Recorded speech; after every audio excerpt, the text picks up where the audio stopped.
युद्ध केलं, भीष्म आटोपले.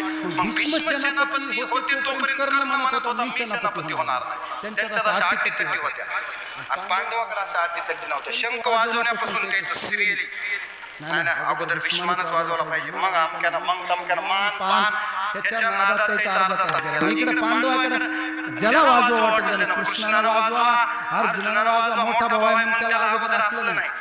म्हणजे जेव्हा सामुदायिक आपल्याला एखादं कार्य करायचं असते तिथं मानपान बघून जमत नाही. एखाद्याला मोठ्याला एक छोटं काम येते, देव म्हणजे मी उष्ट्या पत्रावर उचलतो. हा सगळ्यात नीच काम कोणतं? लोकांच्या दृष्टीने बरं, देवाच्या दृष्टीने नाही. देव तर सगळ्या कामाला सारखं समजते, तयारच आहे. हो त्याला तर काही नाही. त्या चोखोबाच्या पत्नीचं बाळणपण करायला लावलं तर तो करतो, कारण त्याला लाजच सोडलं.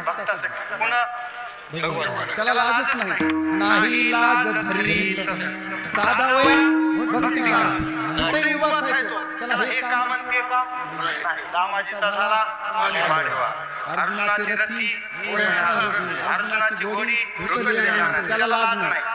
त्याला लाज सोडून दिले कुणासाठी? भक्तासाठी. एवढा तो भक्त वत्सल आहे देव. भक्त एवढे त्याला प्रिय आहे. म्हणून आपण अशा भगवंताला शरण जावं, मग आपलं पाप जावं. नामदेवराय काय म्हणतात की सर्व धर्मान् परित्यज्य मामेकं शरणं व्रज अहं त्वां सर्व पापेभ्यो मोक्षयिष्यामि मा शुचः. पाप जाय तत्वता म्हणजे काय? अहं त्वां सर्व पापेभ्यो, सगळ्या पापापासून मोक्षयिष्यामि मा शुचः, तुला मुक्ती देतो. पण अट काय घातली?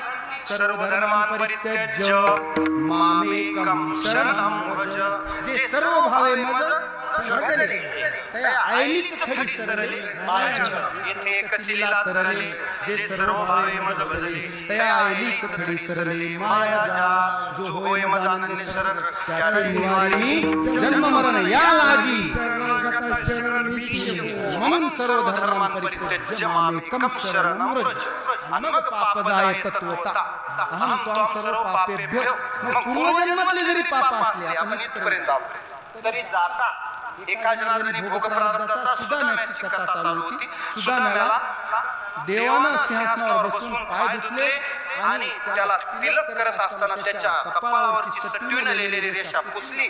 त्याला उलट केलं. एकशे श्री म्हणजे अखंड याला लक्ष्मी भेटावी. त्याच्या बदल्यात त्याला सोन्याचा गावला.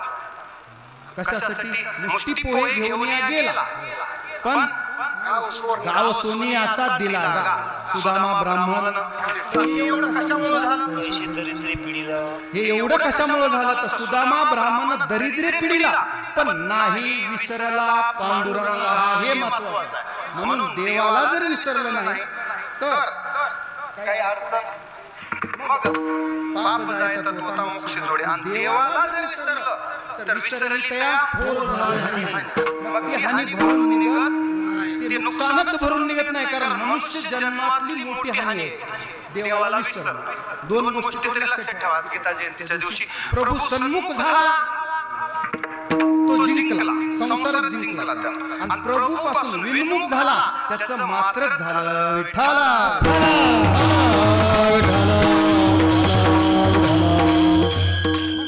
हळूहळू कट हाणते.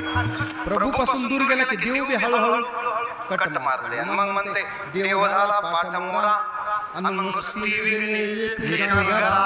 मग हे असं कसं झालं तसं कसं झालं? त्याचं कारण काय होतं?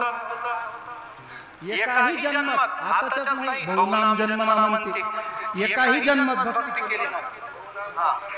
ज्ञानवान माम प्रपद्यते वासुदेव सर्वमिति स महात्मा सुदुर्लभ.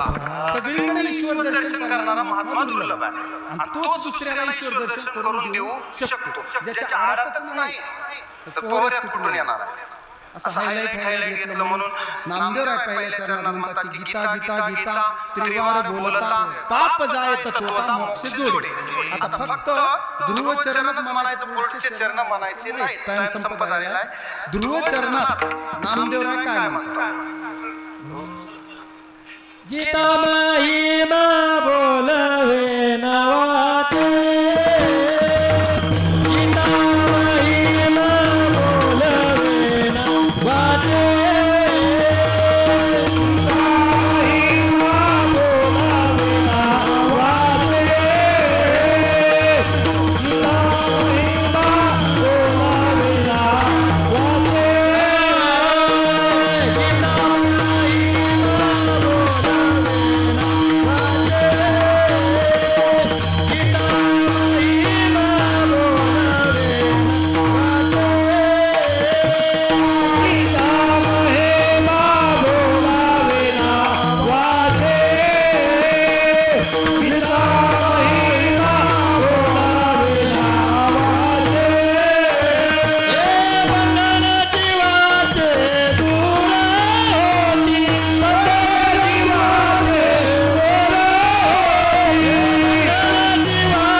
म्हणतात गीता महिमा बोलविना वाचे बंधन जीवाचे दूर होती. हा एक फायदा सांगितला.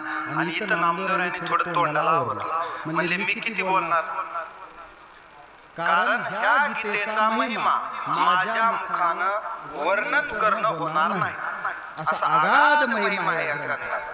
जेत वेळावती वेद श्रुती नेती नेती म्हणते तिथं माझं काय करावं. पामर जीवाला या गीतेचा महिमा सांगता येणार नाही. आद्य शंकराचार्यांनी गावा, त्यांनी प्रस्थानत्रय लिहिले, त्याच्यात गीता भाष्य पहिल्यांदा जर गीतेवर कोण भाष्य केलं असेल सगळ्या श्लोकाचा डिटेल अर्थ शंकराचार्यानं गीता भाष्यामध्ये केलेला आहे. म्हणून आद्य गुरु शंकराचार्यांचे म्हणजे आचार्यांचे आपल्यावर उपकार आहेत. आणि आचार्याचे एका ठिकाणी म्हणतात चरपट पंचरगीत की अशी भगवद्गीता आहे की मी जरी त्याच्यावर भाष्य केलं आणि तुम्हाला जरी ती संपूर्ण नाही का थोडी का होईना वाचा. भगवद्गीता किंचित दीता गंगा जललव कनिका पीता सकृदपि यस्य मुरारी समर्चा तस्यायम किं कुरुते चर्चा.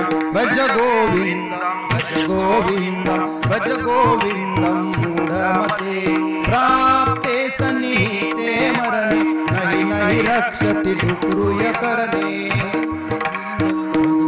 असं कोणाचं म्हणणं आहे? आद्य गुरु शंकर ज्यांनी गीता भाष्य लिहिलं. साक्षात ज्ञान राणा शंकर आहेत शंकराचार्य म्हणजे. उपकार आहेत आपल्या हिंदू धर्मावर वैदिक संस्कृती तेव्हापासून त्यांनी जिवंत ठेवले. असे तू हिमाचल फिरलेत आद्य गुरु शंकराचार्य. म्हणून आचार्यांना वंदन केलं पाहिजे. त्यांचे उपकार आहेत. आपल्या प्रत्येकावर ऋषींचं देवाचं आणि आई वडिलाचं ऋण आहे. कोणत्या बँकेचं नसू द्या कर्ज, पण ह्या तिघायचं आहे. आणि ते काही उतराई एका जन्मात होण्यासारखं नाही. एवढं ऋषींचं ऋण आहे. ह्या ऋषींचं ऋण एवढं आहे. व्यास वशिष्ठ वाल्मिकी यांचं ऋण काही कमी आहे का समाजावर? एवढे ग्रंथ आपल्यासाठी दिले. म्हणून गीता हा जीवन विकासाचा ग्रंथ आहे. केवळ संन्यासासाठी नाही, संन्यासी तर वाचणारच, पण तरुणानं सुद्धा वाचला पाहिजे. कारण त्याला गीता जीवन कसं जगायचं हे शिकवते. आपल्या जीवनातलं द्वंद्व कसं पार करायचं आणि सत्कर्म कर्म कसे करायचे, निस्वार्थ भावनेनं कर्म कसे करायचे. ज्ञानयोग कर्मयोग भक्तियोग तिन्ही गीतेत सांगितलेलं आहे. ज्ञान कर्म आणि भक्ती त्याचा त्रिवेणी संगम म्हणजे भगवद्गीता आहे. म्हणून असं कधी वाटलं नाही पाहिजे की गीता वाचून मला काय फायदा. आता संतांनी सांगितलं का आपल्याला चॉकलेट दिल्याशिवाय आपण भजनाला उभा राहणार. एक हिरवी नोट माणसाला हलवते की नाही खरं सांगा. मी असो का कोणी असो हलवते की नाही हो. हिरवी म्हणा लाल म्हणा आता कोणत्या पिवळे हलवते की नाही. मग आपल्याला चॉकलेट द्यावं लागते.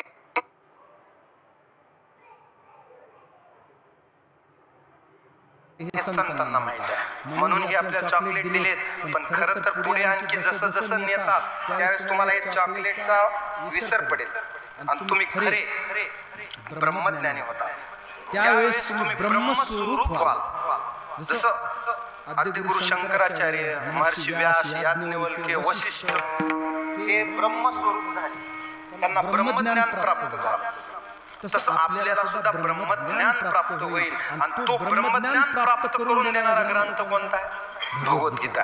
पण तिच्या जवळ जाताना तैसे वत्स करून पार्थाते आपल्याला वासरू गाईजवळ जाते त्या पद्धतीने जावं लागतं. आईजवळ लेकरू जाते त्या पद्धतीने. आपल्या अहंकाराचे जोडे मंदिराच्या बाहेर काढून शरणागत सर्व भावे शरण जावं लागतं. मनोवनी शरण जावे सर्व भावे देवाशी मग तो अवतरील भवदुस्तर. मग आपला भवसागर पार होतो. आपला संसारातला मल निघून जातो. दररोज स्नान करावं लागते. तसं 2 तरी श्लोक वाचा. मोठमोठ्या महापुरुषांनी गीता वाचली आहे. स्वामी विवेकानंद असतील, महात्मा गांधी, विनोबा भावे यांनी बाहेर पाश्चात्य देशातले सुद्धा तत्वचिंतक इमर्सन असेल, थोरो असेल या सगळ्यांनी वाचले. आपल्या भारतात सर्वपल्ली राधाकृष्ण असतील, विनोबा भावे असतील, त्या सगळ्यांनी भगवद्गीता तिचा उपदेश स्वीकारलेला आहे. कोणाला कमी जास्त समजला असेल. कारण गीता हा ज्ञानाचा वेद उपनिषदाचा सागर आहे. आपलं मडकं किती लहान आहे. जेवढं बसत तेवढं घ्यायचं. कमी आहे का तिथे काही समर्थाची घरी सकळ संपदा. आपलं पात्र लहान आहे. आपलं पात्र वाघिणीचं जरी दूध तुमच्या हाताला लागलं तरी सोन्याचं पात्र लागते ते ठेवायला दूध. दुसऱ्या पात्रात ते दूध राहत नाही. तसं तर वाघिणीचं दूध काढायला आता कोणी वागच नाही शिल्लक इथं आहे का? आहे का? बरं असला तर सोन्याचं पात्र घेऊन जावं लागतं. बरं सोन्याचं पात्र घेऊन ते जरी तत्वज्ञान पचवलं तर ब्रह्मस्वरूप होतो माणूस, अन्यथा ते अंगावर फुटते. ज्ञान असं आहे की तरुणही जाते ज्ञानाने ज्ञानेन सदृश्यम पवित्रमेव विद्यते तत् स्वयंमेव संसिद्ध कालेन आत्मनि विद्यते. आणि ते मिळवण्यासाठी बी श्रद्धावान लभते ज्ञानम तत्पर संयतेंद्रिया त्याला मिळते. आणि तेवढं प्रयत्नपूर्वक मिळालेलं ज्ञान मग तो माणूस देवाचा आत्मा होतो, आवडता होतो. ज्ञानी त्वात्मेव मे मतम उदारा सर्व येते ज्ञानी त्वात्मेव मे मतम. ज्ञानी म्हणजे माझा आत्मा. पण देव म्हणतात ह्याच्या पुढे जाऊन सांगू का, ज्ञानोत्तर भक्ती जो करतो तो मला सगळ्यात जास्त प्रिय आहे. ज्ञानोत्तर भक्ती म्हणजे त्याला ज्ञान झाल्यावर भक्ती करण्यात जो आनंद आहे तो त्या भक्ताला मिळतो. जसं ज्ञानोबा नामदेव तीर्थयात्रेला गेले आपल्या दृष्टीने, पण वास्तविक ज्ञान आणि नाम यांचा संगम देवालाच करायचा होता. आपल्याला हास्यास्पद वाटते की ज्ञानेश्वर महाराज म्हणले चल ना माझ्यासोबत तीर्थयात्रेला. नाम म्हणलं नाही थांब थांब देवाला विचारून येतो. आपल्याला वाटते असं कोण असेल का, देवाला विचारून येतो हो म्हणायचं नाही तर नाही म्हणायचं. पण तसं नाही. नामदेवाचा निर्णय देवाशिवाय होत नव्हता. त्याचं कारण का असेल, आपण सर्वारंभ परित्यागी ते असे महात्मे असतात संत देवाला विचारून संकल्प स्वतः करत नाहीत. संकल्प रहित अवस्थेत नामदेव होते.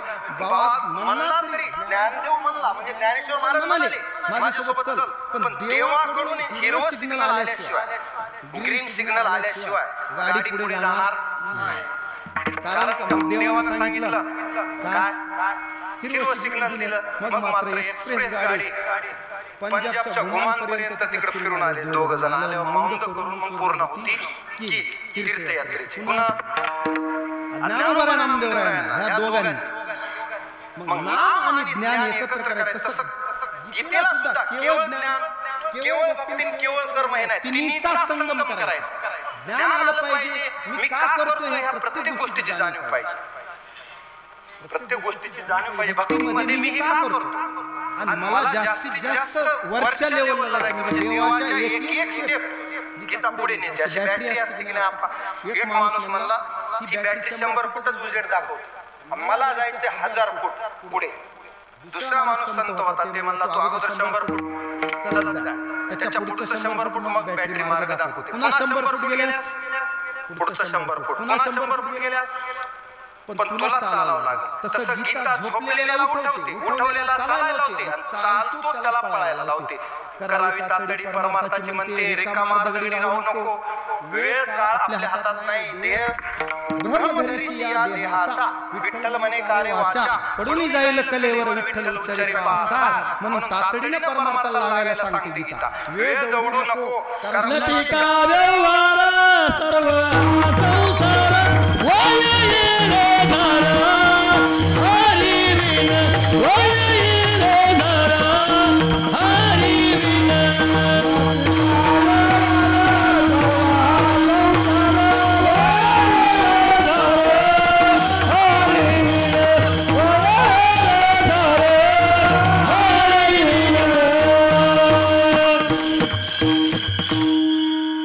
लटिका व्यवहार सर्व हा संसार आणि वाया येणारा हरिविन ह्याची जाणीव करून देते गीता की देव तुझ्या हृदयात बसलेला आहे आणि जोवरी देह तोवरी साधन करून या ज्ञान सिद्ध करा. लवकरात लवकर मुक्त व्हायचं बघा. ह्या नासक्या संसारात फार काळ नाही पुनरावृत्ती तयार येणारा, नाही पुनरावृत्ती तयार येणारा. मागच्या वर्षी ह्याच अभंगावर आपण चिंता केली. नाही पुनरावृत्ती म्हणजे गीता गंगोदकम पित्वा पुनर्जन्म न विद्यते. पुन्हा त्याला जन्म मृत्यूच्या फेऱ्यात अडकायची गरज नाही. संसारात तो भक्त पडत नाही. संसार म्हणजे काय, जन्म जन्म मरण वार्ता खुंटविली. जन्म मरण येण्याची एक खुंट दुसऱ्या कशाने खुंटत काय, जन्म मरण वार्ता. सुखी उपदेशिली गीता, सुखी केले पार्था. आणि काय केलं, जन्म मरण वार्ता खुंटविली. कुणाची, एकट्या अर्जुनाची नाही, अर्जुनाच्या निमित्तानं आपली तैसे अर्जुनाचे ब्रह्मरसाचे पारणे सहज ब्रह्मरसाचे पारण केले अर्जुनाला नारायण की त्याची अवसरे पाहुणे पातलो आम्ही. मी सांगतो सहज ब्रह्मरसाचे पारणे कुणासाठी केले अर्जुनाला नारायण पण त्याची अवसरे पाहुणे पातलो आम्ही. आता आम्ही शेळगावला आलो आम्हाला चिंतन घडलं आणि कोणी बाहेरून जे मंडळी आले त्यांनाही चिंतन ऐकायला भेटलं. वास्तविक 5-5.5 हजार वर्षापूर्वी हे तत्वज्ञान देव अर्जुनाला सांगत होते. पण आता अर्जुनही नाही देव येणे आपल्याला वाचण्यासाठी भगवद्गीता देवानं शाश्वत तत्वज्ञान हजारो वर्ष पुरवले एवढं ज्ञान देऊन गेले.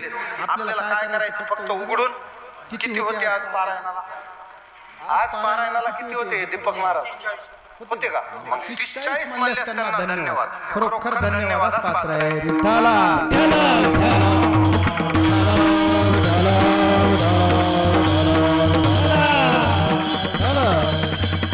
आता तुम्ही म्हणाल ते त्यांना धन्यवाद आम्हाला नाही का? ऐकणाऱ्यांना सुद्धा धन्यवाद सगळ्यांना. मी मगाच सांगितलं.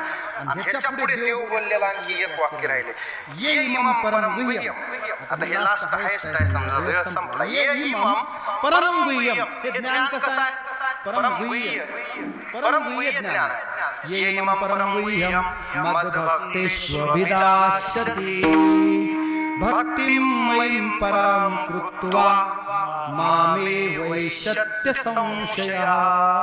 म्हणजे जो कोणी माझ्या भक्तापर्यंत ही गीता घेऊन जाईल, स्वतःही वाचेल आणि दुसऱ्यालाही वाचायला प्रवृत्त करील, तो मलाच येऊन मिळेल. मामे वैशिष्ट्य संशयात संशय नाही.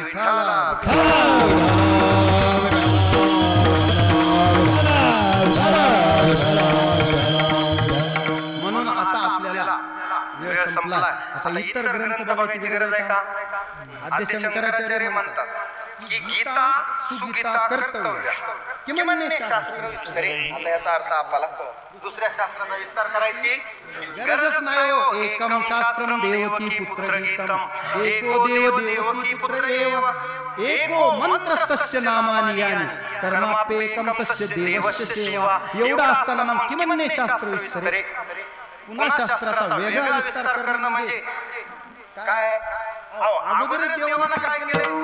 हे माणसं बघून ह्यांना झोप येतात 11 वाजले की असं बघून शॉर्टकट केले गीता म्हणजे वेदांचं सार तेवढं काढले. सगळे वेद वाचणं होणार नाही. 12 वर्ष व्याकरण शास्त्राचा अभ्यास करावा लागतो. शास्त्री पदवी हरिद्वार ऋषिकेश काशीला जावं लागतं. होते का? होत नाही म्हणले. इथं गुडघे दुखाले 2 घंटे उभं राहिले तर दुसऱ्या दिवशी दवाखाना करावा लागला. अर्धे माणसं झोपीत आहेत. देवाला माहित होतं म्हणून देवानं शॉर्टकट करीत आणलं. वेद उपनिषदाचं सार सर्व शास्त्रमय गीता आहे आणि वेद उपनिषदाचं सार सर्वोपनिषद गाव. दोघं गोपाल नंदना ते दूध काढून दिले आपल्याला. आयतं फक्त चहा करून प्यायचा पत्रिका आणि त्याला नीरस प्यायचे. त्याला डायरेक्ट दही पेलं तर पचलं पाहिजे. आतड्याची क्षमता पचवण्याची पाहिजे. म्हणजे सुवर्णाचे भांडे दुधाचे आदर. पण मध्ये जर कुसुंबा घातला तर कुसुंबा घालून नाश केला. मग असलं करायचं नाही. तोडोनी चंदन कर्दळीचे बन आणि बाबुळा रक्षण बैसले. मनुष्य देह वाया गेला, दूधही गेलं. आणि काही जण विपरीत गीता ऐकतात. 2 नवरा बायको कीर्तनाला आले. असे महाराज जोश मध्ये येऊन सांगू लागले. त्याला काय भगवद्गीता सांगायची म्हणून घरून ठरवून आलेले आणि सांगायला. आता बायकोनं ऐकली, नवऱ्यानं ऐकली. घरी गेल्यावर ह्या दोघांचा संवाद चालू झाला. तुला कसं वाटलं आजचं कीर्तन? ते म्हणले खूप छान महाराजांना सांगितलं. मग आता मला खूप भूक लागली. म्हणला कोण? नवरा. भूक लागली स्वयंपाक कर की. ती म्हणली मला तर असं सांगितलंय का सर्वस्यचाहं हृदि सन्निविष्टो. ऐकलं नाही का कीर्तनात? देव सगळ्याच्या हृदयात आहे. मी मंदिरातच जेवून आले. आता तुमचंही पोट भरायला पाहिजे. तुमच्यात आणि माझ्यात एकच आत्मा आहे. एकच आत्मा आहे. सर्वस्यचाहं हृदि सन्निविष्टो. तिने ऐकलं. आता ह्याचा पारा चढला. घन चुलीतलं जळतच लाकूड काढलं आणि मागं लागला. आणि म्हणला नैनम छिंदन्ति शस्त्राणि नैनम दहति पावका न चैनम क्लेदन्ता न शोषयति मरुता. हे बी महाराजांना सांगितलं होतं मला. हे मी पक्का ऐकलं. मग आता दोघांना आपल्या आपल्या आवश्यकतेनुसार गीता घेतली. आपल्या आपल्या फायद्यानुसार. त्याला काय म्हणायचं? सोयीनुसार अर्थ लावला. तसा सोयीनुसार गीतेचा अर्थ लावायचा नाही. महापुरुषानं जो अर्थ दिलेला आहे, आद्य शंकराचार्य असतील, अशा पांडुरंग शास्त्री आठवले असतील, यांनी गीतामृतम पुस्तक लिहिले, त्याच्यात फार सुंदर विवेचन केले पांडुरंग शास्त्रींनी. अशा महात्म्यांचा अधिकार आहे, कारण ती गीता जगली, स्वतः गीता जगली आणि स्वाध्याय परिवाराच्या माध्यमातून त्यांनी जगभर गीता नेली. आज संपूर्ण जगात भगवद्गीता जर कोणी नेली असेल तर ती पांडुरंग शास्त्री आठवले. भगवद्गीता पाठशाळा मुंबईला दर रविवारी ते भगवद्गीतेवर प्रवचन करतात आणि तिथून त्यांचे अनुयायी स्वाध्याय संपूर्ण जगात 154 देशात आज स्वाध्याय परिवारातर्फे भगवद्गीता शिकवली जाते. हे केवढं मोठं कार्य आहे. ह्या कार्यासाठी आणखी कोणाच महाराजाला साधा पुरस्कार मिळाला नाही. टेम्पल्टन रॅमन मॅगसेसे पद्मविभूषण असे पुरस्कार मिळाले. एवढं मोठं काम एवढ्या देशात जाऊन केलं आणि एवढे प्रयोग केले, कारण ते स्वतः गीता जगले, स्वतः गीता जगले. म्हणून असे पांडुरंग शास्त्री सारखे जे महात्मे आहेत त्यांच्या पायापाशी बसून आपण सुद्धा ज्ञान ग्रहण केलं पाहिजे. कसं? तद्विद्धी प्रणिपातेन परिप्रश्नेन सेवया मनुपदेक्षन्ति ते ज्ञानम्. ज्ञानिनः तत्त्वदर्शन. त्यांच्याकडून ज्ञान झाल्यास ह्या तत्त्वाचं दर्शन होतं. पण त्या परम तत्त्वाचं, जे परम तत्व आपल्या इंद्रियाच्याही बाहेर आहे. इंद्रियांना काय म्हणले? इंद्रियाभ्य परम मन, मनसस्तु परा बुद्धी आणि यो बुद्धे परतस्तु सह.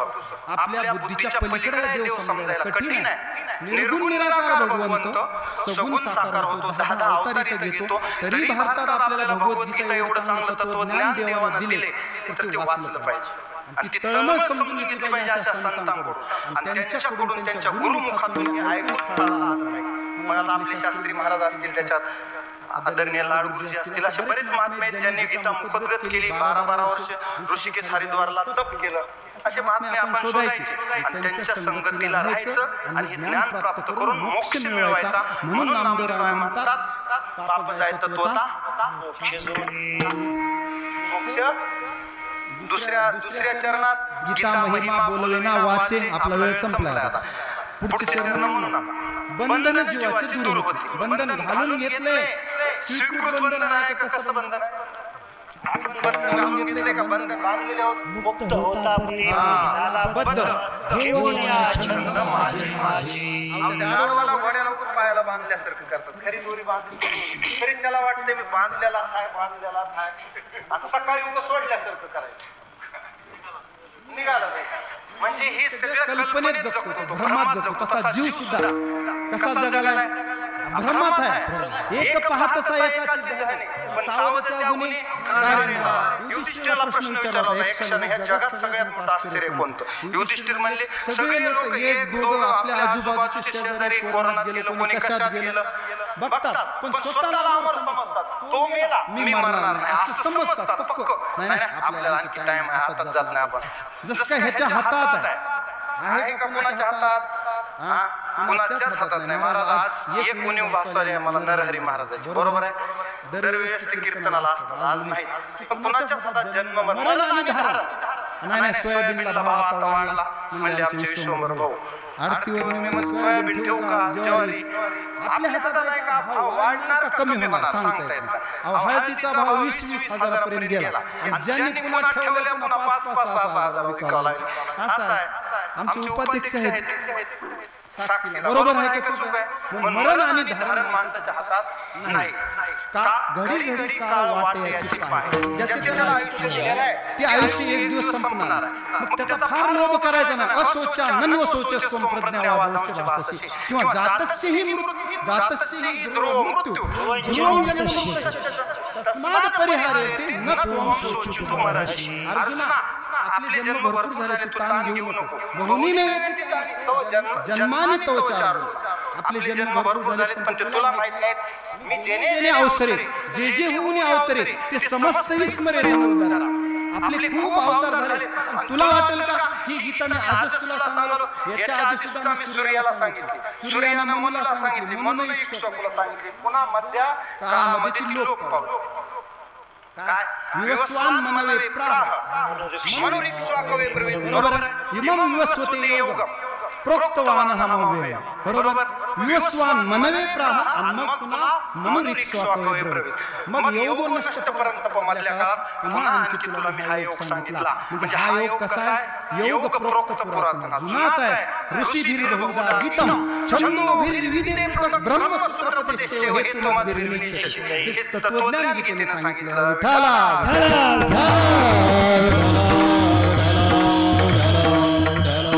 फक्त चरणाचा अर्थ लावून देतो 5 मिनिटात सेवा समाप्त. तिसऱ्या चरणात नामदेवराय म्हणतात एक एक अक्षरी कोटी अश्वमेध.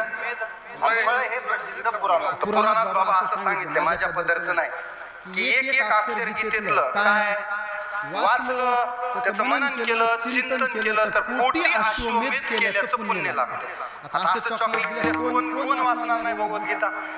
पापी असत तेच वाचणार, किंवा ज्याला विश्वास नाही. क्रोधी अविश्वासी त्याशी बोध काय किती जरी महाराजांना कंबर तोडून सांगितलं पोट तिडकीनं, तरी क्रोधी अविश्वासी त्याशी बोध कैसा व्यर्थ आपली वाचा त्याच्यावर बोधच होत नाही म्हणले तू कोबरा. कठीण हा खळत यावून तुका म्हणजे वज्रभंगी एक वेळ, पण हा कठीण हा खळत यावून एवढं अवघड आहे म्हणते. पण तसल्यासाठी मग काय करणार त्याला? मुडा जन्मनी ते आसुरी स्वभावाचे लोक आहेत. 3 प्रकारचे गुण सांगितले, सत्वरस्तम. आता सत्वरस्तमामध्ये त्याच्यानुसार काही त्याच्यावर परिणाम होईल ना, आहाराचा परिणाम. बऱ्याच जणांचा आहारच बघायसारखा नाही. हा झरचे झर आमटी दामटी एवढा देऊ आमटी ते वाटण टाकू आपल्या इकडं. आणि ते आम्हाला जेव्हा म्हणले तिथं कीर्तनात पुन्हा हे होत राहते मधले मध्ये का ते रिंगा देत राहते मिसकॉ पुरणपोळ्या हे असलं काही खायचं महाराजांना. पुन्हा मग पटकन आपलं नाही तर मग भजने मना बोलून चलो आपलं टाइम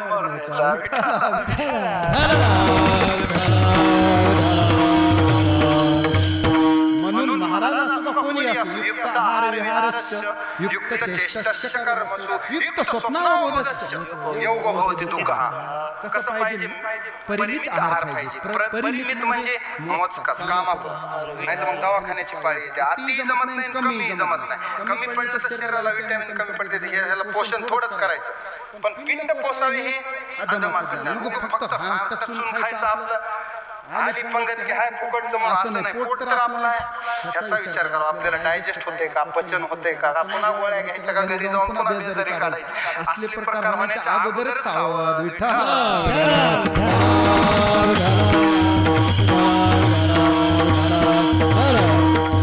एक अक्षरी कोटी अश्वमेध. हे प्रसिद्ध पुराण ह्याच्यावर नंतर कधी सांगू. पुन्हा पुढच्या आणखी सांगतात की बरं पुन्हा एखादा श्लोक वाचला तर एकची तो श्लोक वाचिताची नेहमी एखादा जरी श्लोक तरी फायदा काय? अंती परमधाम प्राप्त. माझ्या परमधामाला मिळेल. कोणत्या परमधामाला? न तद्भासेते सूर्यो न शशांकुन पावक यद् गत्वा न निवर्तन्ते. आणि तद्धाम परमम मम. ते माझं परमधाम मला प्राप्त होईल त्या भक्ताला. कोण्या भक्ताला? ज्याने एखादा श्लोक वाचला त्याला. 5 मिनिटाचा टाइम घेतलाय मी वाढवून. आता जमल का? कारण राहिले ना थोडं.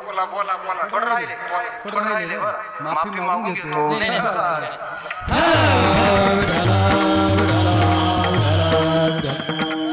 खालच्या नेल्यानं वरच्या नेल्यानं 8 तास मुर्डन राहिल्यावर मग वाटते दुसऱ्या दिवशी अनेक बैलं न्या.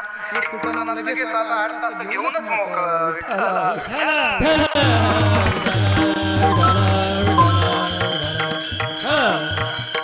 भगवद्गीता हा ग्रंथच असा आहे. किती मधुर आहे, किती मधुर आहे. अहो देवच मधुर आहे. अधरम मधुरम वदनम मधुरम नयनम मधुरम हसितम मधुरम हृदयम मधुरम गमनम मधुरम मधुराधिपते रथिरम मधुरम गीतम मधुरम पीतम मधुरम. देवाचं सगळं सृष्टी मधुरा, यष्टीर मधुरा, देवाचं सगळंच मधुर आहे. चालणं मधुर, बोलणं मधुर. मग ही तर गीता मुरली आहे, आपल्यासाठी वाजवली. साधी मुरली वाजवली तर तुझ्या मुरलीची ध्वनी अकल्पित पडली कानी. मी विवळ झाले अंतकरणी, मी घरधंदा विसरले. गोपिकांची अवस्था अशी झाली की त्या दही दूध घ्या म्हणण्याऐवजी गोविंद घ्या, दामोदर घ्या, कोणी माधव घ्या असं म्हणाले. विक्रेतो कामा किल गोपकन्या मुरारी पादार्पित चित्तवृत्ती दद्यादिकं मोहशाद ओचर गोविंद दामोदर माधवेती गोविंद दामोदर माधवेती. असं म्हणू लागले. कोण? त्या गोपिका. गृहे गृहे गोपवधू कदंबा सर्वे मिलित्वा समवाप्य योगम. पुन्हा एका जागी येऊन बी त्यांचं तेच हरिपाठ चालू. कुणाचा? गोपिकांचा. कशामुळं? छंद या नामाचा लागेल. कारण त्याची माझी मदत झाली. ते पुन्हा माणूस माणसात राहत नाही हो. माणसं म्हणते ते माणसातून गेले. आता कोण? तुकोबरासारख्याला म्हणला मग तुकोबरा म्हणले ठीक आहे बाबा, मग मी भंडारा डोंगर धरतो तिकडे, नाही तर मग आपलं रामचंद्रावर होतो. म्हणले नको ना तुम्हाला, नको तर नको, आम्हाला बरं आहे तिकडे, नाही गुणदोष अंग आहेत, मुला चांडत नाही म्हणले. कारण तसंही म्हणजे साधून लई लोकांतात राहण्यापेक्षा जरा एकांतात राहिलेलं बरंच आहे. लई गुणदोष अंगाला लागत नाही. मग साधून जास्त एकाच गावात जास्त दिवस राहायचं नाही. असं मुक्कामाला 2-3 दिवस झाले की आपलं दुसरं गाव आणि वाता भला. हा म्हणते त्याचं कारण ते आहे. विठ्ठला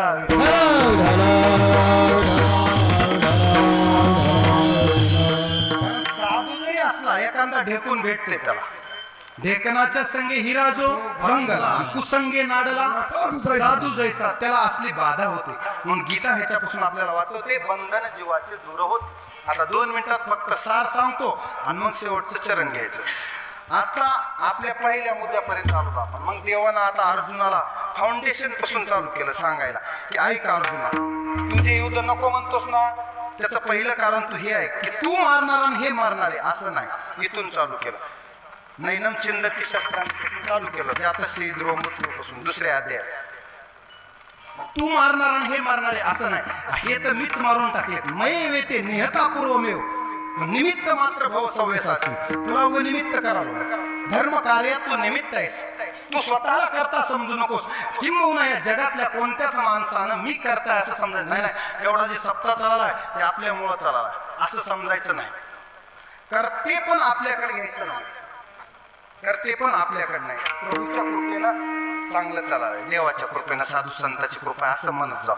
नाही नाही मी कमवलं माझ्यामुळं चालू आहे, आपल्या मागे एवढे लोक आहेत, हे जे आहे अहंकाराची भाषा, रावणाची भाषा आहे. आपल्याला ती भाषा वापरायची नाही. कुणाची? जनकाची भाषा वापरायची. जनक सुद्धा कर्मयोग होता. मास्तिता जनकादया. पण जनकानं कसे कर्म केले? ब्रह्मार्पण समजून कर्म केले. अहो सासरवाडीत किंवा युवयाकडे गेल्यास माणूस 2-3 दिवस राहते की नाही. तर जनक राजा दशरथाकडे आले. 2ऱ्या दिवशी म्हणले मला निघावं लागतं. कसं काय? म्हणले पोरगी एवढ्या चांगली घरात पडले, उगं राहा की 2-4 दिवशीचं सुख बघा. नाही म्हणले मला माझं कर्तव्य बोलावत आहे. म्हणून जनक राजा एका दिवसाच्या वरी आपल्या युवयाकडे लह्याकडे राहिले नाहीत. म्हणून गीतेत सुद्धा त्यांचं नाव आले, मास्तिता जनकादया. जनकासारखा कर्मयोग पाहिजे माणसाचा. कुणासारखा? शुकाचार्याला सुद्धा व्यासांनी कोणाकडे पाठविलं? तर जनक राजाकडे पाठविलं. व्यासी उपराटी दृष्टी केली, जनक भेटीसी पाठवली तेने. पुन्हा अभिमान केले. मग तिथं गेल्यावर जनकानं एवढंच म्हणलं, काय म्हणले की तू जे सोबत आणलंस ते सगळं सोडून दे. हा संगम त्या सुखी भाऊ एवढंच म्हणले. मग तेवढाच उपदेश झाला. मग परीक्षितीला तो उपदेश पुढे शुकाचार्यांनी ब्रह्मज्ञान दिलं. भागवतातून, श्रीमद भागवतातून. म्हणजे ह्या गोष्टीतून आपण काय शिकायचं? वेळ कमी आहे ना, आपल्याला जास्त सांगायचं. मग देवानं सांगितलं की तू मारणारा आणि हे मारणारे असं नाही, हे युद्ध होणारच आहे. तुला क्षत्रिय धर्म तुझा काय आहे?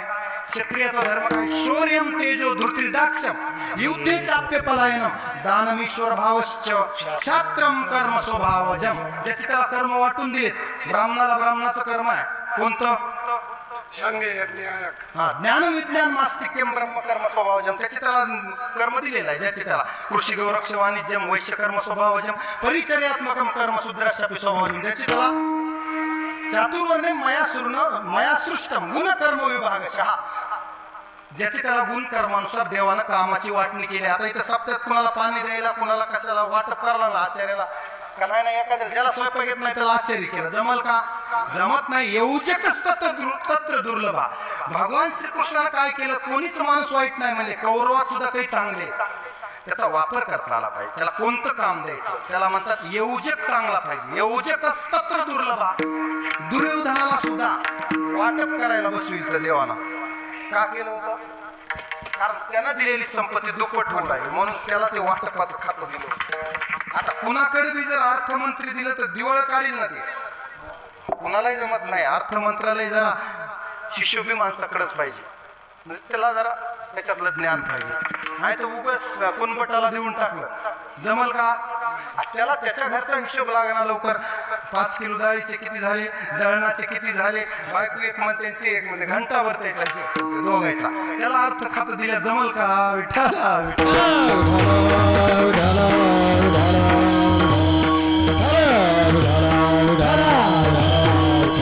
मग तिसऱ्या अध्यायात देवानं सांगितलं उठ चल कर्म करावं लागेल तुला, आणि ती कर्म ब्रह्मार्पण समजून कर, तू करता नाहीस. म्हणून ब्रह्मण्याधाय कर्म आणि संगम त्यक्त्वा करोति. कुणाला सांगितलं? अर्जुनाला. आणि तोच कर्मयोग पुन्हा सांगितलं की मा फलेषु कदाचन, कर्म कर पण फळाचा अधिकार तुला नाही, कर्मण्येव अधिकार तेवढं तू कर. मग त्याला त्याग संन्यास याचे सगळे बरेच उदाहरणं त्याच्यामध्ये देवानं दिले. कोणता योग कसा, दुसऱ्या आधी स्थित प्रज्ञ कसा असतो ते सांगितलं. प्रजाती यथा कामान सर्वान पार्थ आत्मन्येव आत्मना तुष्ट स्थित प्रज्ञस्तदोच्यते. त्याच्यात मग दुःखेषु अनुद्विग्न मना सुखेषु विगतस्पृहा वितराग भय क्रोध स्थित धीर मुनिरुच्यते. स्थित प्रज्ञ कसं बनावं, कारण ह्यालाच प्रश्न विचारले होते पुन्हा अर्जुना. स्थित प्रज्ञस्य का भाषा समाधिस्तस्य केशव स्थितधि किम प्रभासेत किमासेत व्रजेत किम. हे सगळं मला समजून सांग. मग देवानं त्याचे लक्षणं समजून सांगितले. असे प्रत्येक अध्यायात वेगवेगळं ज्ञान देवानं दिलेलं आहे. तेवढं सांगायला आता टाइम नाही. मग सार तुम्हाला सांगितलं भक्ती योग कसा सांगितला, कर्मयोग कसा सांगितला आणि ज्ञान योग कसा सांगितला. तिन्ही योग सांगितले देवानं. आणि तिन्हीमध्ये आपल्या जीवनाला तत्वज्ञान आवश्यक आहे. आपण जीवन जगत असताना संकटाकडे कसं बघायचं, जन्म मृत्यूकडे कसं बघायचं, चांगल्या साधूकडे जाऊन ज्ञान कसं प्राप्त करायचं हे सांगितलं. ज्ञान विज्ञान सांगितलं, भक्ती सांगितली, भक्तीतले बारकावे सांगितले, कोणते गुण भक्ताच्या अंगात पाहिजे ते 12व्या अध्यायात अद्वेष्टा सर्वभूताना 36 लक्षणं सांगितले ते भक्ताकडे पाहिजे. ह्या शरीराला क्षेत्र समजलंय देवानं. क्षेत्रज्ञांच्या सर्व क्षेत्रेषु भारत, आणि त्याचा क्षेत्रज्ञ देव आहे. त्याच्यात काय पेरायचं? अमानित्वम अदंबित्वम अहिंसाम शांतिराजवम, हे त्याच्यात पेरायचं. शेतात काय पेरायचं ते कोण ठरवायचं? देवानं. ते तुम्ही पेरलं पाहिजे. आपण गांजाचे झाड जर लावले तर काय गहू येतील का? पोलीस स्टेशनला जावं लागेल.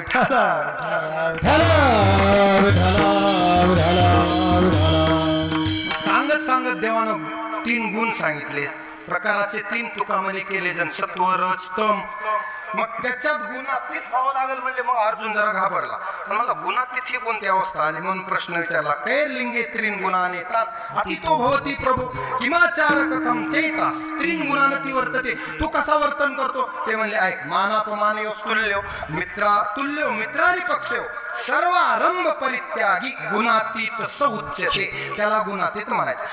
थोड्या व्याख्या केल्यात योगाच्या गुणातीताच्या, सोप्या काम्यानाम कर्मनाम न्यासम संन्यासम कवयो विदु. सोपी व्याख्या संन्यासाची सोप्या व्याख्या. योग कर्म सुकौशल्यम योगाची व्याख्या.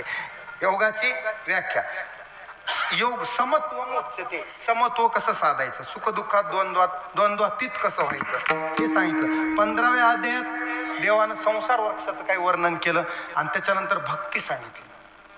पुरुषोत्तम 3 पुरुष सांगितले, क्षर अक्षर आणि उत्तम पुरुषस्त्वन्य. उत्तम काका उत्तम पुरुषस्त्वन्य परमात्मे तू धारत यव लोकत्रेमा विश्व बिभरते विश्व. उत्तम पुरुषाची उत्तम लक्षणे ती सांगितली. पुरुषोत्तम कसा असतो भगवान कृष्णासारखा. 16व्या अध्यायात दैवी आणि आसुरी गुण सांगितले. दैवी लोक कसे असतात म्हणले, त्यांच्याकडे कोणते गुण असतात? अभयम सत्व संशुद्धी ज्ञान योग व्यवस्थिती दानम दमश्च यज्ञश्च स्वाध्यायस्त पारजो अहिंसा सत्यम क्रोधस त्याग शांतीर पैशुनम दयाभूती सोलोलुप्तो मार्गो म्रीरचातुर.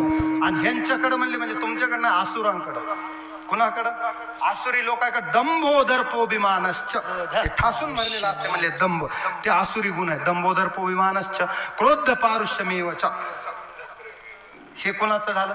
16वा दैवासुर संपत्ती भाव. पुन्हा श्रद्धा त्रयविभाग 3 प्रकारची. त्रिविधा भवती श्रद्धा देही नामसा स्वभावाच्या. सात्विकी राजसी चैव तामसी चेतिताम शृणु. 3 प्रकारच्या श्रद्धा. त्याच्यानुसार आहार बी तिघायचा वेगवेगळा. कुणाचा कसा आयु सत्वबल आरोग्य सुखप्रीती विवर्धना रस्य अस्तिनिग्धा स्थिरा हृदया आहारा सात्विक प्रिया. आणि राजस लोकांचा आहार कटवम्ल लवना त्युष्ण तीक्ष्ण वृक्ष विदाहीन आहारा राजश्रेष्ठा दुःख शोकामय प्रदा. असं यात यामगत रसम. प्रत्येकाचा आहार सांगितला. त्याच्यानुसार मन कसं बनते, भक्ती कशी करायची. मग प्रत्येक माणसाकडे श्रद्धा आहे. श्रद्धामयोयम पुरुषो. पुरुष हा श्रद्धावानच आहे, पण कुठं श्रद्धा ठेवायची, कुणाची पूजा करायची हे तप दान यज्ञ याचे प्रकार सांगितले. 18वा अध्याय तर कलश अध्याय आहे देवानं, त्याच्यात संपूर्ण गीतेचं सार पुन्हा एकदा देवानं सगळं सांगितलं. आणि शेवटला देव म्हणतात कश्चित ज्ञान सम्मोह. आता गीतेचं फळ आहे का? फळ ऐकलं की आपलं कीर्तन सुटणार. काय फळ आहे? देवानं आधी प्रश्न विचारला. आता मी एवढं सांगितलं, मी म्हणजे मी नाही, देवानं, तर किती जणांच्या डोक्यात उतरलं? आता मी प्रश्न विचारतो म्हणजे परीक्षा घेतो. तुम्ही मी अर्धा श्लोक म्हणणार, पुढचा तुम्ही म्हणायचा. मला तिथं न्यायचंय. मला कुठं न्यायचंय? बरोबर. आपण नाही आपण मुक्काम गाठला. विठाला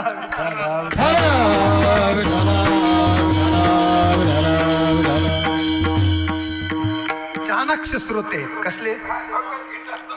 परिसनेयाच्या राया. देव म्हणले ना अर्जुन कसा आहे? ऐकणाऱ्याचा बाप आहे म्हणले. अर्जुन इतका सर्वांगाचे कान केले त्याने, सर्व अंगाचे कान करून ऐकत होता. हे पुन्हा पुन्हा भेटणार नाही, कारण देवाने एकदा हे पुन्हा देव थोडासा मिठीला लागणार आहे. मग जोडीला तू हातीचा दुरी होशी, पुन्हा जर दूर गेलास देवा तर मग पुन्हा म्हणून अडचण होईल. म्हणून देवाला पूर्ण शरणागती. म्हणून तर तुम्हाला म्हणलं भीष्माला मारायचं का? पुन्हा येसच. मग द्रोणाचार्याला येसच. अश्वत्थामा म्हणायचं. भीष्माला शिखंडीला पुढे ठेव. त्या वासवी शक्ती वापरायच्या का? घटोत्कचाला मध्ये घाला. घटोत्कच कुणाचं ऐकलं? भीष्माचा जाऊन आशीर्वाद घ्यायला लावला. कुणाला? द्रौपदीला आशीर्वाद. अगोदर आदल्या दिवशी भीष्म म्हणले निष्पांडव पृथ्वी करीन, एक बी पांडव ठेवणार नाही. आणि दुसऱ्या दिवशी हिला आशीर्वाद दिला. काय? सौभाग्यवती पुत्रवती असे आशीर्वाद दिल्यास. मग आता ती म्हणली मालक तुमच्याच प्रतिज्ञा 2 झाल्या, की कुणतरी गोळ केला. म्हणले बाहेर कोण उभा आहे? म्हणले बाहेर कोण आहे? जयाची अंगी सकळ कळा. खेळिया माझी हनुम्याचा सगळ्यात मोठा खेळिया कोण आहे? हे कृष्णच आहे. महाभारतात सगळ्यात मोठा खेळिया. सगळे कटकारस्थान कुटाने कुणा केले? ही सगळी राजनीती कुणा केली? महाभारतातली कृष्णाने केली आहे. सगळ्यात मोठा तर खेळिया कोण आहे? हे देवच आहे. चतुरातू शिरोमिनी. आणि कशातच अडकला नाही बुवा. लक्षात घ्या. 16 सहस्त्र नारी भोगल्या, पण म्हणतोय ब्रह्मचारी. आता खरं वाटतंय तुम्हाला? 16,108 बायका आहेत, मी ब्रह्मचारी आहे म्हणतोय देव. तुका म्हणे नेटधारी, तुका म्हणे नटधारी, भोग भोगुनी ब्रह्मचारी. आणि ते दुर्वाशी किती खंडे अन्न खाल्लं? आणि तरी म्हणतात मी उपवास.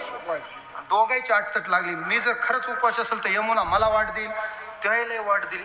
आणि देव म्हणले मी 16,108 करून ब्रह्मचारी असल्यावर यमुना मला वाट देईल. दोघायला वाट, दोघांचे खरं झालं. आता हे अजब आहे म्हणून तर तुकोबरा म्हणजे नवल केवडे केवडे. हे मला सुद्धा न कळे काळोबाचे कोडे. असला कोडच न कळणारा देव कृष्ण आहे. तर मुंजादेव महाराजाला कळल का? एका जन्मात कृष्ण कळणं अवघड आहे, राम कळणं सोपं आहे. कृष्ण नावच उच्चार अवघड आहे. अर्ध्याला कृष्ण कृष्ण कृष्णा हे कृष्णा येतच नाही म्हणायला, जिबीला आडा पडते. कशामुळे? ते देवच अवघड आहे समजायला. कोणता? कृष्ण. आपला सोपा राम राम राम राम म्हणायला सोपं. म्हणित मरा मरा झालं तरी काय हरकत, पण कृष्णापाशी तसले कुठाने जमात नाही. विठाला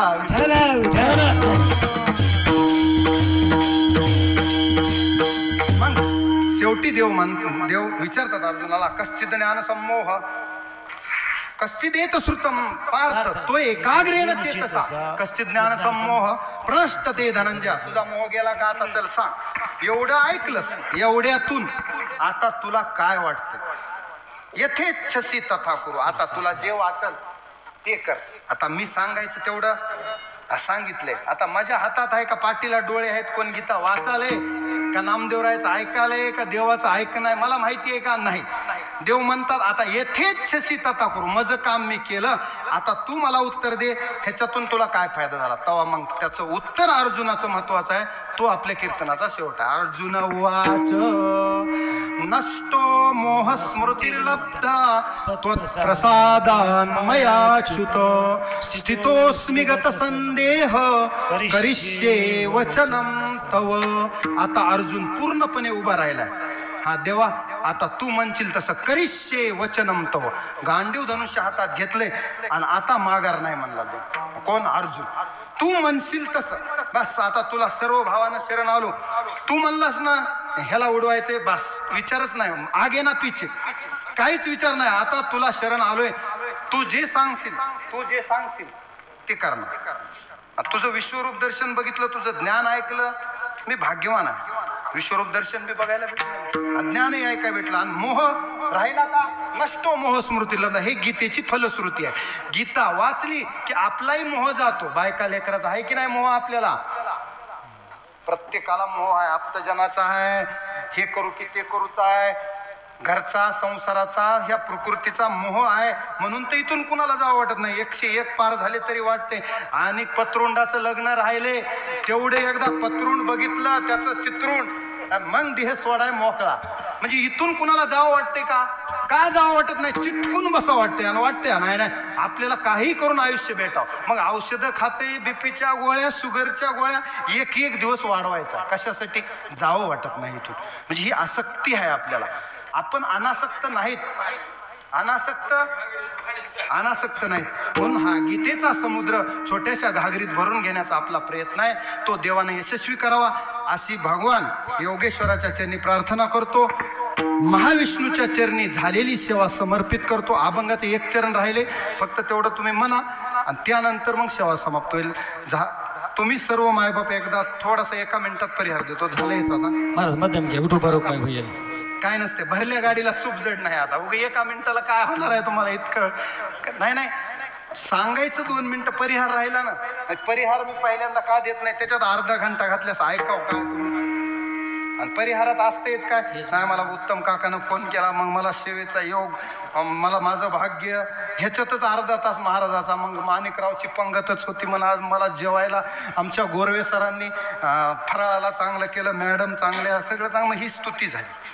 परिहारातून सगळे भजनी मंडळ उपस्थित, पकवाज वादक इंद्रासारखे, गायन गंधर्वासारखं. असं म्हणलं की जरा तुम्हाला काय होते पुन्हा थोडस. पण हे गीता सांगून तुमचा मोह वाढविणं आहे का कमी करणं आहे माऊली? कमी करणं नाही वाढविणं आहे तुम्हाला. मी त्यालाच दुजोरा देऊ लागल्यास नाही. मग तर तुम्ही पाय टाचच टिकीत नाही, हवेतच चालतात. आणि जरा आमच्या शिंदे माऊलीला म्हणलं हा तुमचा आवाज वा असला आवाजच नाही असं म्हणलं की काय होते माणूस, आणखी उलट त्याची प्रगती होत नाही. पकवाजाला चुका सांगावं, तुझी थाप टाकायची राहिली, तुझा लगा बरोबर वाजविला नाहीस, इथं हे वाजवाय पाहिजे तर त्याची प्रगती होईल. नाही इंद्रासारखा पकवाज म्हणल्यावर ती इंद्रच होऊन बसते पुन्हा आपल्याला बोलत विठ्ठला विठ्ठला.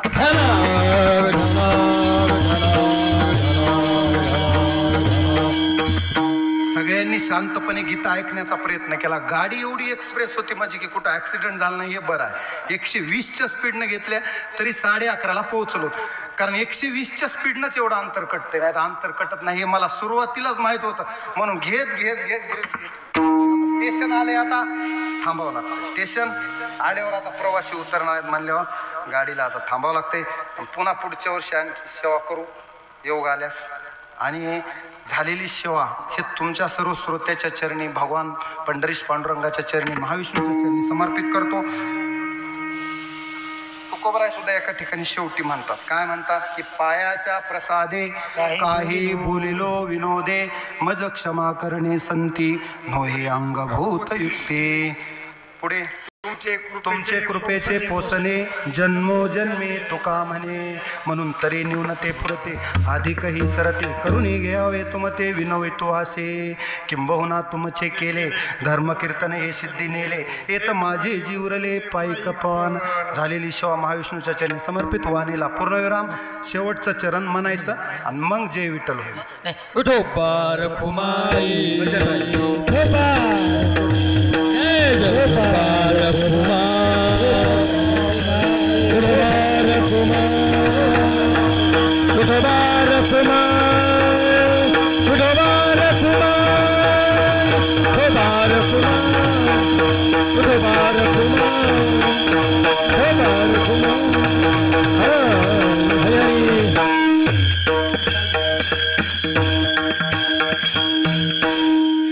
ज्ञानेश्वर मावली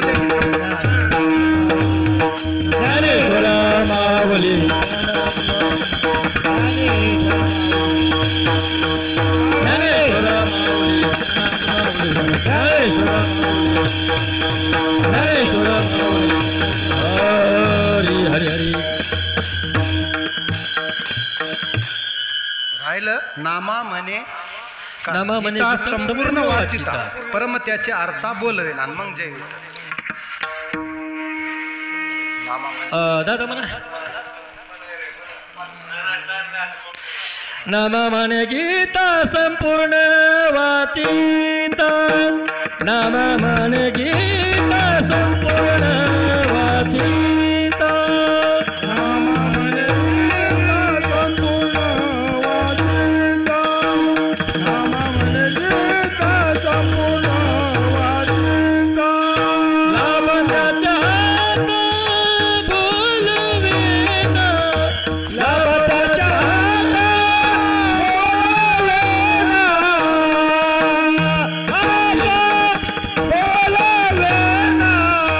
गीता महिमा बोलवे नवाचे गीता महिमा बोलवे नवाचे गीता महिमा बोलवे नवाचे गीता महिमा बोलवे नवाचे बंधन जीवाचे दूर होती बंधन जीवाचे दूर होती गीता महिमा बोलवे नवाचे गीता महिमा बोलवे नवाचे बंधन जीवाचे दूर होती बंधन जीवाचे दूर होती गीता महिमा बोलवे नवाचे गीता महिमा बोलवे नवाचे जय जय विठ्ठल जय जय विठ्ठल जय विठ्ठल जय विठ्ठल आ बोलिलेले पुरे वेडे वाकुडे करू हरी नाही विचारिला अधिकार तुला तुला म्हणे ज्ञानेश्वराला का पाया पैकी करा ज्ञानदेव